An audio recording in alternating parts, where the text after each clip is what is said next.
L'extrait de la performance de Jack dans MVP2. On regarde.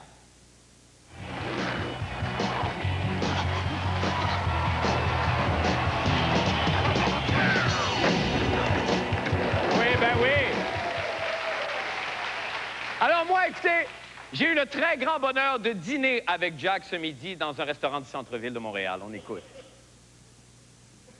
Alors, je suis en compagnie, donc, de cette vedette américaine qui est de passage à Montréal pour présenter son nouveau film Most Vertical Primate. Jack, bonsoir. Alors, Jack, vous êtes... vous faites partie de de ce film qui sort au mois d'octobre à Montréal et qui s'appelle The Most Vertical Primate. Je pense qu'on dit primate.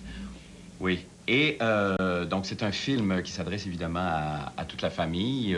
C'est un film qui à la fois traite de skateboard et qui à la fois traite de hockey. Alors donc, je sais pas si moi j'ai... je prendrais moi aussi une petite bouchée. Si on parlait du film, Jack...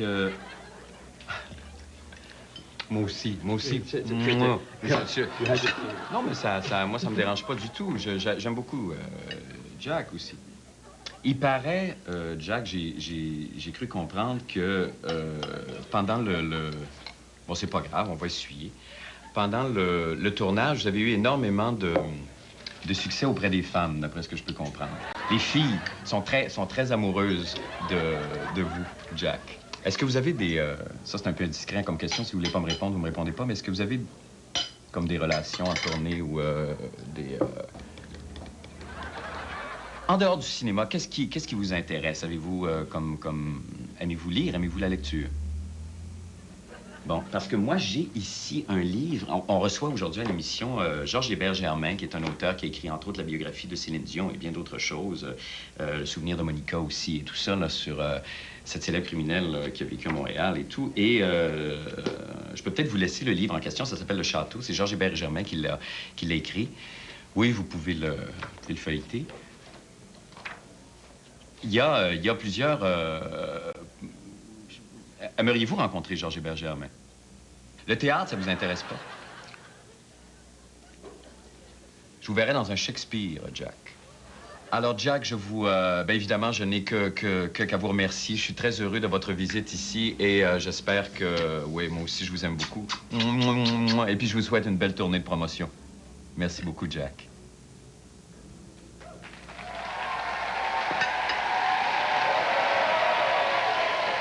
Il faut pas faire, hein? Gagner sa vie. Ah oui! Qu'est-ce que tu veux? J'ai une grosse hypothèque? Ah oui? Ben oui! Qu'est-ce que tu veux? Alors, le film MVP2, donc, sera à l'affiche le 5 octobre. Pour ce qui est de ce soir à l'émission, nous recevons Monsieur Show Business lui-même, René Simard.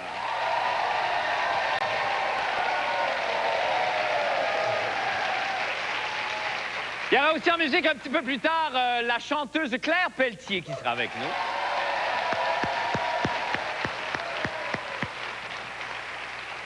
Il y a, on le sait, le journaliste et auteur Georges Hébert-Germain qui sera là également pour parler de son livre. Et au Club La Brèche, il y aura Paul Oud avec son panorama. Et, oui, et un petit nouveau qui commence à faire de la télévision. Patrick Masbourian sera là aussi. Tout ça après la pause. Restez avec nous.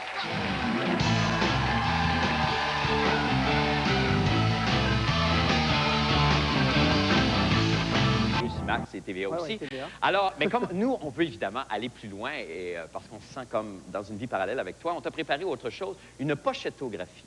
Une pochettographie? Une pochettographie, c'est-à-dire que ta vie sera racontée à travers toutes tes pochettes d'albums et t'en as fait 50, comme à peu près. 48. 48. Ça, c'est le nombre que j'ai vendu. Ça, c'est... Non, je suis sûr que c'est plus que ça. Ouais, alors, 50 albums, 48 de vendus. Ouais. Il y a deux pauvres petits frères qui ont été laissés de côté. Mais quand même, ça vaut la peine de voir cette pochettographie et c'est très révélateur. On en apprend beaucoup sur toi, René. Oui? Beaucoup sur toi, René. On regarde ça.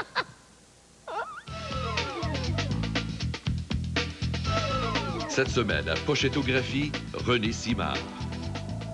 René Simard naquit à Chicoutimi en 1961, mais grandit à l'île d'Orléans. À l'âge de 10 ans, il enregistre son premier album qui se vend à 175 000 exemplaires. C'est L'Oiseau. Le Québec est charmé par la voix d'or de cet enfant prodige, mais le sourire qu'il affiche sur la pochette cache un sombre secret. René s'est assis sur une bouse de vache. Sa vie ne sera plus jamais la même. C'est en 1973 qu'il trouve du réconfort dans les bras de Pascal, une jeune beauté exotique qui lui donnera 4 enfants. Lorsque Pascal le quitte, le gamin de l'île d'Orléans est dévasté. En 1974, sur la pochette de Les dimanches après-midi, il tente de se pendre. Heureusement, la même année, il retrouve le bonheur dans les bras de sa petite japonaise, une solide fillette de 200 livres qui, après un test d'urine, se révèle être un lutteur sumo en kimono. René est de nouveau dévasté. René amorce ensuite sa carrière anglophone, mais il se fait arranger par Don Costa. René est encore dévasté. Et en 1978, il va toujours plus loin et tente de s'étrangler avec le joli foulard mode agencé à sa veste. Heureusement, la même année, il retrouve le bonheur dans les bras de René Martel, avec qui il aura 4 enfants. Mais avant longtemps, le fait de devoir partager le même prénom est une source constante de disputes entre les deux amoureux. Souvent, quand quelqu'un dit « Hey, René », les deux se retournent en même temps. La situation devient vite insupportable et René, avec un E, quitte René pas de E. René pas de E est dévasté. Il s'achète une moto et débute sa sombre période rebelle. C'est toute une génération de jeunes désabusés qui l'entraînera à l'anarchie avec son hymne au titre provocateur de « Viens danser ». Seul l'amour d'une femme sortie de son passé le sortira du gouffre et cette femme sera sa grosse japonaise. Ayant retrouvé la muse de sa jeunesse, René redécouvre son élan créatif d'antan et pond l'album thématique sur les grands mammifères à cornes d'Amérique du Nord intitulé Orignal. Ce n'est que de nombreuses années plus tard que René remarquera la faute d'orthographe dans le titre et il sera dévasté. 1984. René Simard est maintenant un homme et il le prouve en se dénudant les avant-bras. Le Québec est dévasté et René doit s'exiler. Sous le sunlight des tropiques, mais une voix de sirène le ramènera parmi les siens, une voix du passé, celle de son énorme japonaise. Grâce à elle, il planifie un nouveau disque, mais son bonheur est de courte durée, car René Martel ressurgit du passé et exige son prénom en guise de pension alimentaire. Désormais, elle s'appelle René Martel, et lui porte le nom de Simard. Il demeure donc dévasté. Oh, c'est drôle! Oui, bien là, écoute. Belle pochetographie. Hein? Ah, vraiment. C'est extraordinaire de voir comme ça le chemin parcouru. Le chemin parcouru. Ah, mais c'est-tu incroyable? C'est incroyable, tout ça en si peu de temps. Ah oui. Écoute, René, on continue à te regarder dans les parfaits, ici même à l'affiche de TVA. Ben oui. Et puis, on te souhaite tout le meilleur avec ta femme et tes enfants. Et, merci beaucoup. Est-ce que vous retournez en croisière, peut-être, au mois? On ne sait pas. On voulait aller au Vietnam, mais là, je pense qu'on va se calmer un petit peu. Bien, ça, c'était quand même au mois de mars prochain que vous avez Oui, c'est ça, mais on n'a pas de vacances avant, voyons donc. OK, donc c'est ça, c'est ça. Qu'est-ce que vous faites dans ce ce temps-là quand vous partez avec les 2 enfants? Puis vous apportez les devoirs? Vous faites du rattrapage scolaire sur le bateau? Comment? Ben non, mois, mois de mars? Non. Un mois, mois de mars, ça, c'est sûr qu'on apporte des choses à faire pour les enfants. Ouais. Mais Olivier est en immersion en anglais après les fêtes. OK. Alors ça, c'est... on va en profiter juste pour s'en aller un petit peu. Parce qu'il y a déjà de la difficulté à apprendre la langue française. Alors c'est pour ça qu'on puisse s'en permettre un petit peu plus. Mais du côté de Rosalie, c'est sûr qu'on va apporter des choses à faire. Des petits devoirs à faire. Bon, ben écoute, bonnes vacances, profitez-en bien. Merci beaucoup. Y a autre chose? Non, ben écoute, là, t'es allé presque au fond. Merci beaucoup de ta visite. René Simard. Merci, charmant. On s'en va faire une pause et on revient avec le Club La Brèche. Restez avec nous. Merci.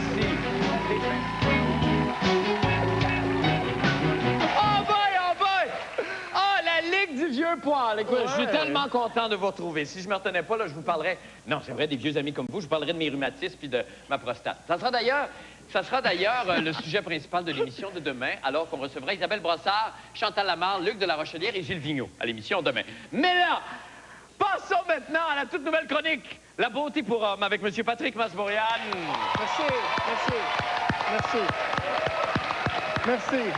Officiellement, bonsoir. Bonsoir, Marc. Quel plaisir de vous retrouver. C'est un grand plaisir. J'ai un combo ce soir. Ben oui, un combo, c'est 2 grands plaisirs. Mais vous avez beaucoup changé physiquement, Patrick. Ça vous va très bien. Je me suis embelli. Oui, vous êtes... Ben, c'est-à-dire... J'ai travaillé mon homme et mon hommerie. Oui, effectivement. Non, mais c'est pas drôle, Marc. Non, je sais que c'est pas drôle. C'est que l'homme va mal. L'homme, et je devrais même dire l'hommerie. Voyez-vous? L'hommerie va mal. J'ai décidé de venir ici même à sa rescousse, à donner ce que je suis. Ben oui, évidemment, parce que... Mais c'est vrai que vous avez maigri beaucoup et ça vous va très bien. Oui, mais ça va très bien parce que l'homme... N'ayons pas peur des mots. L'homme est laid. Hein? L'homme est pas beau. En ce moment, l'homme est mou. Ben là, c'est... Non, c'est vrai. Il y a des gens qui acquiescent à ça, mais je sais pas pourquoi. Oui. l'homme est moumoune et l'homme, par-dessus tout, est complexé. Hein? Ah, de sa moumounerie? Ben, de bien des choses. Okay, et si, d'ailleurs, je vous pose la question, quel est le complexe par excellence des hommes? Le complexe de Guy Lafleur. Non, pas tout à fait, Paul. Mis à part la petitesse, là. OK. C'est la calvitie. Ah, ben oui, mais ça, c'est un grand problème de cheveux. Oui, alors, voilà. okay, oui, Parce que moi, j'essaie, par exemple, d'imaginer un Arménien Kalachnikov en main en train de défendre mes origines, mais pas de cheveux sur la tête. Ça marche pas. Non, ça marche pas. Alors, je veux m'adresser ce soir... Oui, pardon? Non, mais je me disais, c'est parce que vous avez tellement maigri, on a l'impression que le velu a pris beaucoup plus de place. Mais que ça prend beaucoup plus de place. Et l'extrémité aussi a rallongé ici. Mais c'est parce que ça, c'est un tout, Marc. Okay. Je vais y venir au cours de la saison. Tu vas voir que c'est un tout, là. Okay, en tout cas, bref, ce soir, je commence par les crânes meurtris par la vie. Et étant, bon, tu l'as toi-même souligné, la référence en matière capillaire, je vais donc m'adresser au chauve. Alors, qu'est-ce que le chauve peut faire? Le chauve, évidemment, peut s'en remettre à la moumoute. Oui, qui était le premier réflexe. Mais j'ai-tu vraiment... Est-ce que je suis obligé de vous dire ce que je pense vraiment d'une moumoute, les gars? Bien, si tu le sens. Oui, si tu le oui, sens, moi, je pense que oui. C'est lettre, ça pue, c'est pas pratique. OK. Non, mais c'est vrai. Alors, par exemple, ici, j'ai ce qu'on appelle une prothèse prête à porter, qui est faite de cheveux synthétiques. Qui est faite de cheveux synthétiques. On peut, bon, par exemple, l'installer par les petits peignes, par du double face, la coller aussi avec ce qu'on appelle une colle dermatologique. Voilà. Mais quand je dis que c'est pas pratique, c'est qu'il faut prendre le temps de l'installer. Hein? Ça dure pas plus que 2 ans. Il faut la laver une fois par semaine. Bien, ça, de toute façon, on la lave toute une fois par semaine, même quand on en a... Oui, mais une moumoute, t'as-tu vraiment... Non, mais t'as-tu vraiment le goût de laver une moumoute? Hein? Ben, je m'arrange. En plus, ça fait des bobos des fois. Oui, ça peut Et le plus gros problème, c'est que tu peux pas faire de barbecue. Non, ça, c'est vrai. Ça peut être assez dangereux de faire ça. Ouais. Alors, un peu mieux, la prothèse qu'on appelle, ou qu'on dit sur mesure, je vais vous la montrer, c'est que ce qui va arriver, c'est qu'on va faire ici, bon, par exemple, un moule, de votre crâne. Le moule va devenir, disons... Le moule va devenir un canevas auquel on va attacher des cheveux, des vrais cheveux. Lesquels, ou en tout cas l'ensemble, sera, lui, attaché à vos cheveux restants, vos vrais cheveux à vous, qui vous restent. Et ça, c'est un entretien, on parle d'une fois par mois. OK, mais ça doit être beaucoup plus cher que la moumoute en question dont vous nous parlez. Ça doit être plus cher. Ça doit être plus cher. Bon. Mais, je pense que mieux vaut prévenir que guérir. Oui, OK. Hein? On est d'accord avec ça. Soigner son velu est toujours... Oui. Alors, il existe, pour prévenir la perte des cheveux, des médicaments, des compléments alimentaires. Mais il n'y a rien comme une bonne vieille recette de grand-mère. Et j'ai décidé ce soir de partager avec vous mon secret, ma pommade. Je me suis librement inspiré de celle de Cléopâtre. Elle enduisait la chevelure clairsemée de César. Je crois qu'on va d'ailleurs avoir une photo de César. On peut voir... Bon, à prime abord, ça paraît peut-être pas très efficace, là, mais... Oui, mais non, mais quand même. Non, mais tenant compte du stress qu'il devait vivre. Et, bon, en tout cas, bref. Mais je l'ai quand même adapté. J'ai dit, je me suis librement inspiré. J'en ai fait une version personnelle. J'ai canadianisé un peu la recette. À l'origine, c'est de la graisse d'ours, de la moelle de cerf, de la cendre de souris et de la dent de chevaux. Ou de cheval. La dent de cheval. La dent de cheval. Broyée avec la cendre de souris. Alors, ma version à moi, en fait, j'ai remplacé la graisse d'ours par la graisse de caribou. Oui. J'ai un peu canadianisé, en fait, Ben oui, mais non, c'est tout à fait à votre Et, par contre, l'élément miracle, c'est que j'ai utilisé ma propre dent. Étant moi-même un étalon, j'ai scrappé la dent de cheval. Non, j'ai scrappé la dent de cheval et j'ai remplacé ça par une de mes dents de sagesse à moi. Hein? OK, d'accord. Et ça, c'est très, très, très précieux, d'où, évidemment, le petit coffret. Alors, si vous le permettez, je vais procéder à la mixture. Et toute ma prétention, Marc, ce ne sont pas que des paroles en l'air. Hein? Non, ce ne sont pas que des paroles en l'air. Un homme comme moi, un vrai, peut faire la différence, Marc. Peut mettre... Ça, c'est donc peut mettre en application son savoir, et sauver M. Tout-le-Monde. Voilà pourquoi j'invite M. Tout-le-Monde. Est-ce que M. Tout-le-Monde pourrait se joindre à nous, s'il vous plaît? M. Tout-le-Monde. Monsieur Tout-le-Monde! Monsieur Tout-le-Monde, bonsoir! Monsieur Tout-le-Monde, bonsoir! J'incorpore un peu de cendre de souris, un peu de ma dent de sagesse. Vous êtes vraiment Monsieur Tout-le-Monde? Ben oui. Parce que je ne vous ai jamais rencontré, mais c'est... Avez-vous des problèmes de cheveux? Marc... Un petit peu. Ah, OK. Marc, je te présente Bruno Lavallée, qui sera, pour la saison, mon cobaye, et qui va montrer, en fait, qui va faire la démonstration. Ensemble, nous allons faire cette démonstration que je peux faire la différence. OK, alors ça, c'est une vraie pommade. Alors donc, répétez, il y a de la cendre là-dedans d'animal mort. Il y a de la cendre... de souris. Ça va bien aller, Bruno. Il y a de la cendre de souris, il y a une de mes dents de sagesse, je le répète, de la graisse de caribou et de la moelle de cerf. Bon. Je pense qu'on va y arriver. En tout cas, je vous laisse continuer. OK. Et pendant ce temps-là, je m'occupe de Bruno. Parfait. Merci. Bien, merci infiniment, Patrick Masbourian. Restez là, Bruno. Restez là. Là, j'imagine que ça va sécher. Ça va sécher. Ah, faut que vous y alliez. Ah, ben, allez-y. Ben non, allez vous laver. Non, mais je vais continuer le traitement tantôt. OK. Eh bien, c'est maintenant l'heure... Merci beaucoup, Patrick Mascourian. C'est maintenant l'heure du panorama de 2001 avec M. Pauloud.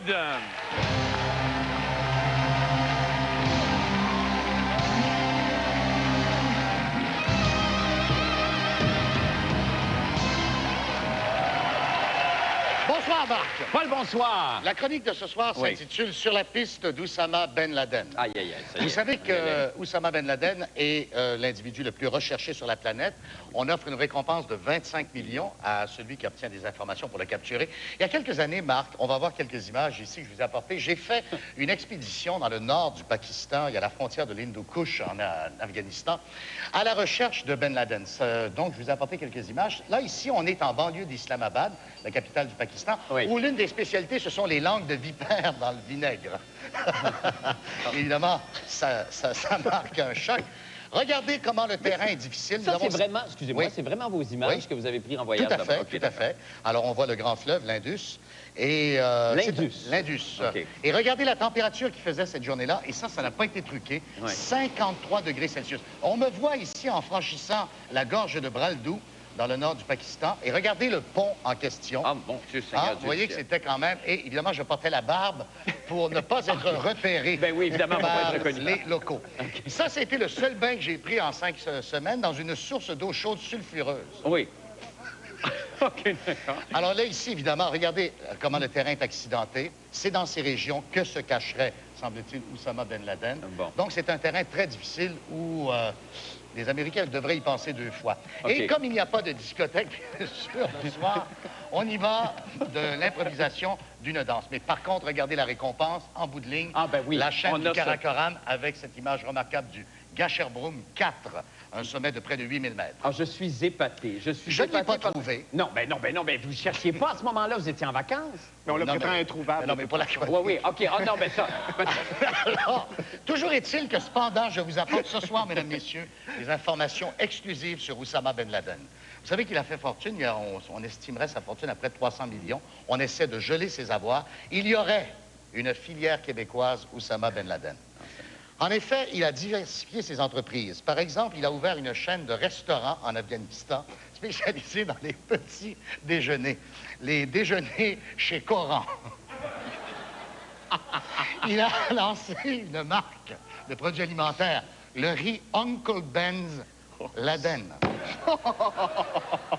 Quand vous verrez un restaurant PFK demain, poulet frit du colonel Kadhafi, il a ouvert un grand magasin de disques. Islam the Record Man, ici à Montréal. Oh. Et attendez, on pense que c'est un endroit très ordinaire. Voyons l'image.